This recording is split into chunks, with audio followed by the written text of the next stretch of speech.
우선 불을 꺼보겠습니다. 자, 이 정도면은 집에서 그냥 영화를 보거나 불 꺼놓고. 안녕하세요, 김타치입니다. 오랜만에 빔 프로젝터를 가지고 왔어요. 지금까지 제가 리뷰한 거는 성능이 좋은 아이들도 있고 성능은 좀 부족하지만 휴대용인 아이들도 있었고 비싼 애도 있고 싼 애도 있었는데, 오늘 가져온 녀석은 가격은 싸면서 좀 휴대성 좋고 가성비 좋은 제품이라고 말씀드리고 싶어요. 지금은 해외 직구로만 구입이 가능한 제품이기는 한데 조만간 한국에 정식으로 수입이 된다고 합니다. 저는 미리 만나봤고요. 바로 이 반교라고 하는 회사예요. 제가 이전 영상에 헤드셋을 소개하면서 가성비 굉장히 좋은 제품이라고 말씀을 드렸는데요. 같은 회사에 이 레저 495W라고 하는 제품이 나왔습니다.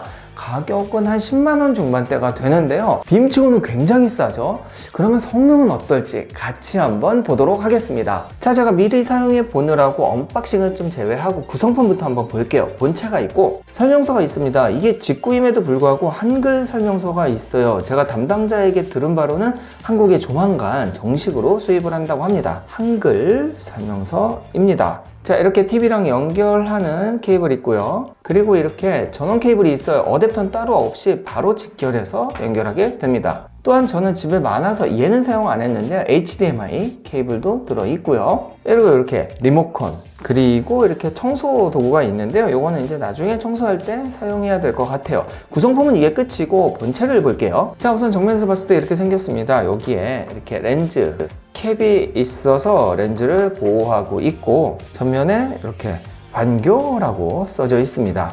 자, 옆면을 보면은 이 노브는 이렇게 렌즈가 나왔다 들어갔다 하는 거 보니까 줌 관련된 노브인 것 같아요. 반대쪽은 여기 송풍구가 있습니다. 뒤에를 보면은 이렇게 포트가 있는데, 여기 얘는 아마 리모컨 포트인 것 같고요. HDMI, USB 하나, 두 개가 있고요. 그 다음에 이 TV와 연결하는 케이블 AV 포트, 그리고 여기에 이어폰 포트가 있습니다.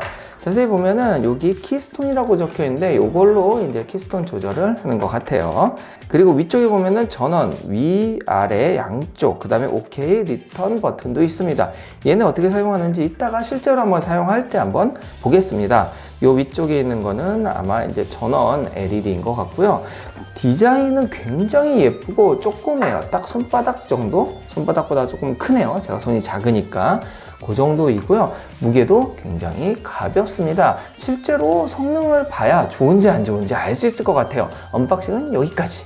자, 그럼 이 제품의 특징을 봐야겠죠. 바로 화질 그리고 밝기를 보죠. 자, 우선 지금 딱 틀었는데 들리시나요? 소음이 조금 있기는 합니다. 그렇게 조용하지는 않네요. 그리고 아까 언박싱 할 때 얘기 안 한 이 밑에 부분에 높이 조절하는 부분이 있어요. 그래서 이렇게 좀 빼가지고 높이 조절을 할 수도 있습니다. 자, 우선은 이 제품은 4K는 아닙니다. FHD를 지원하는 제품인데요. 현재 방에서 밝게 등을 켜놓고 보고 있는 상황이에요. 지금 눈으로 봤을 땐 괜찮게 보이는데 화면에선 조금 어둡게 보일 수도 있을 것 같아서 우선 불을 꺼보겠습니다. 자, 불을 끄니까 굉장히 잘 보이죠. 자, 이 정도면은 집에서 그냥 영화를 보거나 불 꺼놓고 게임할 때에는 충분히 사용할 수 있을 정도의 밝기입니다. 얘는 9000 루멘, 그 다음에 220 안시 루멘을 지원을 하기 때문에 작은 사이즈 치고는 굉장히 밝게 볼 수 있다는 거죠. 화면의 크기는 47인치에서 220인치까지 가능한데요. 지금 있는 거리가 한 2.5m 정도 되니까 이 화면 크기는 한 7, 80인치 정도 되는 걸로 예상이 됩니다. FHD인데도 불구하고 이 정도면은 괜찮은 선명도라고 보입니다. 물론 이렇게 막 4K처럼 쨍하게 보이지는 않아요. 근데 결론적으로 소음이 좀 있어서 이건 조금 아쉬운 부분이긴 하네요. 자, 입력 소스 부분을 좀 볼게요. HDMI는 노트북과 연결해서 사용하는 거고, 무선 미러링은 아시다시피 핸드폰이나 아니면 미러링 활용해서 사용하는 거, AV는 TV 연결하면 될 것 같습니다. 설정 부분에 보면 투사 모드나 영상 크기, 화면 비율, 영상 모드, 언어, 소프트웨어, 초기 세팅, 자동 휴면, 그 다음에 와이파이 설정, 블루투스까지 다 가능합니다. 와이파이의 특징이나 블루투스 특징은 좀 이따가 제가 다시 얼굴 보면서 이야기할게요. 그리고 멀티미디어에는 영화나 사진, 음악, 텍스트를 USB에 넣어가지고 바로 읽을 수도 있습니다. 두 번째 특징으로는 얘는 2.4GHz 그리고 5GHz를 다 지원을 한다는 거예요. 보통의 일반적인 빔 제품 같은 경우에는 2.4GHz만 지원을 합니다. 그런데 얘는 5GHz까지 지원을 하기 때문에 인터넷 연결성 부분에서 굉장히 유리하다는 거예요. 물론 안정성도 있죠. 세 번째는 사운드 부분입니다. 돌비 오디오를 지원을 했어요. 물론 제가 수음기기가 지금 전문적인 장비가 아니라서 얼마나 잘 표현이 될지 모르겠지만 저는 미리 들어봤는데요. 괜찮습니다. 한번 같이 들어보죠. Hold on, just let us escape and fly away tonight.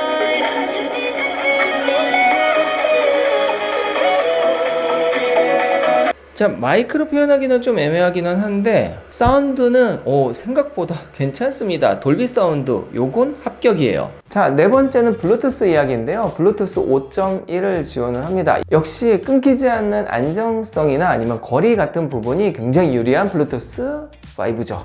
우선 미러링으로 한번 잡아보도록 하겠습니다. 여기 보면 여러 가지 옵션들이 있는데 이 중에서 저는 아이폰을 한번 잡아볼 거예요. 보면은 iOS 캐스트가 있죠. 요거 한번 연결해 보도록 하겠습니다. 그 전에 보시면 위쪽에 블루투스랑 와이파이가 지금 안 잡혀 있기 때문에 요거부터 잡아 놓고 설정을 하겠습니다.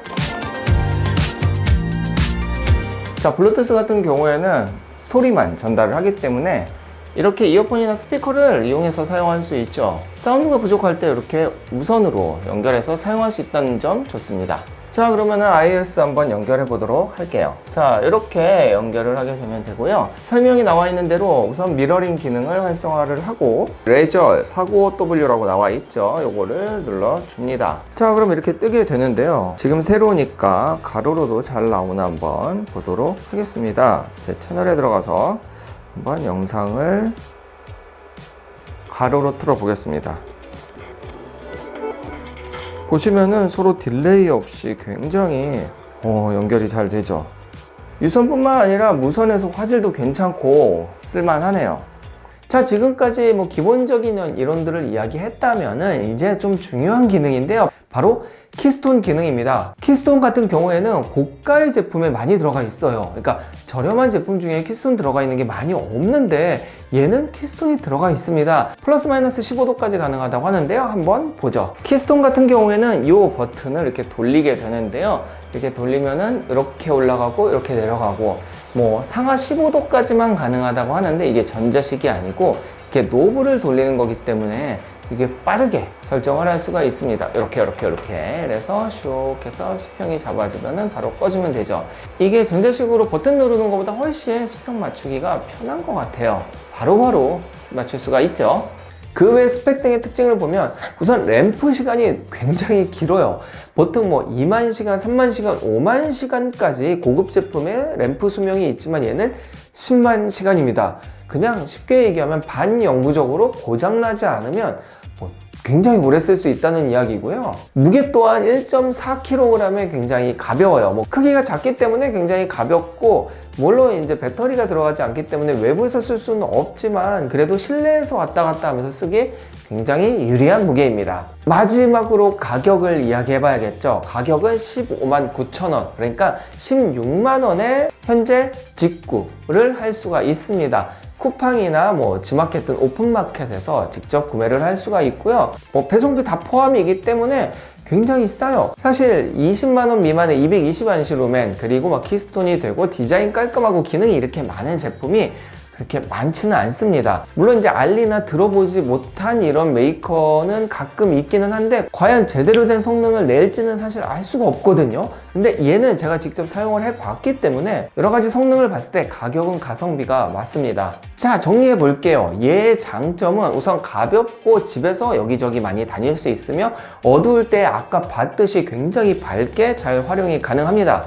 게임할 때나 아니면은 영화 볼 때 너무나 좋고요. 사운드도 물론 이제 정말 스피커에 비해서는 조금 아쉽기는 해요. 하지만 돌비 사운드로 괜찮은 사운드를 보여주면서 또한 캠핑할 때 전력을 사용할 수 있는 데서는 충분히 사용 가능한 그런 제품입니다. 가격 또한 15만 9천 원으로 메리트가 있죠. 물론 이제 고가의 제품 80만원, 100만원 이상 되는 제품이랑 비교했을 때 밝기도 조금 아쉽고 이런 크기라든지 선명도, 특히 이제 4K가 아니기 때문에 그 부분에선 좀 아쉬울 수 있지만 사실 16만원짜리랑 100만원짜리랑 비교를 하면 안 되죠. 이 정도면 이 가격대에서는 괜찮게 가볍게 라이트하게 쓸 수 있는 제품입니다. 자, 오늘 리뷰는 여기까지입니다. 여러분들 빔 좀 싼 거 방에서 간단하게 사용하고 싶은 분들 괜찮은 제품이라고 추천해 드리며 저는 다음 영상에서 뵙겠습니다. 시청해 주셔서 감사합니다.